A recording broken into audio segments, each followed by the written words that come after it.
জিন্দাবাদ, বাংলাদেশ জাতীয়তাবাদী দল জিন্দাবাদ, দেশনেত্রী বেগম খালেদা জিয়া জিন্দাবাদ।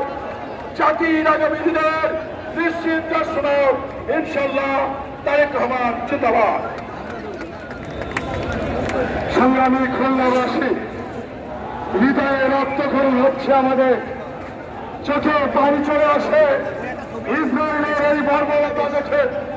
কিন্তু দুর্ভাগ্য আমাদের, আমরা যুদ্ধে যেতে পারছি না, কারণ আমরা অনেক দিন অবস্থান করছি।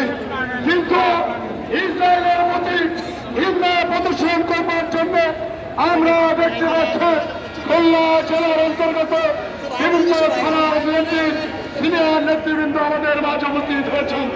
আমরা দেখতে পাচ্ছি খুলনা মহানগর ছাত্রদলের সাবেক সাধারণ সম্পাদক তাজিম বিশ্বাসের নেতৃত্বে একটি বিশাল মিছিল সিটিকলের মসজিদের আরিফ সহ বিভিন্ন নেতৃবৃন্দ সমাজ কলেজের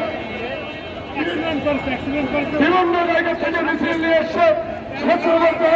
খুলনা মহানগরের মিরাজ, মামুন এবং মামুনের নেতৃত্বের বিশাল মিছিল এসছে। আমরা তাদেরকে ধন্যবাদ জানাচ্ছি। প্রিয় সমাবেশ, আজকের এই সমাবেশে এখন বক্তব্য রাখছেন খুলনা জেলা বিএনপির বিপ্লবী আহ্বায়ক, সাবেক ছাত্র এবং যুবনেতা জনাব মনিরুজ্জামান মন্টু। বক্তব্য রাখছেন জনাব মনিরুজ্জামান মন্টু।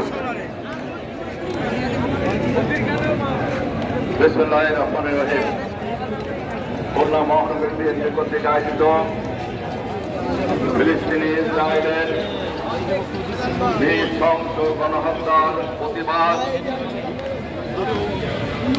এবং সংহতি র্যালির পূর্বে আজকের প্রতিবাদ সমাবেশের সম্মানিত সভাপতি খুলনা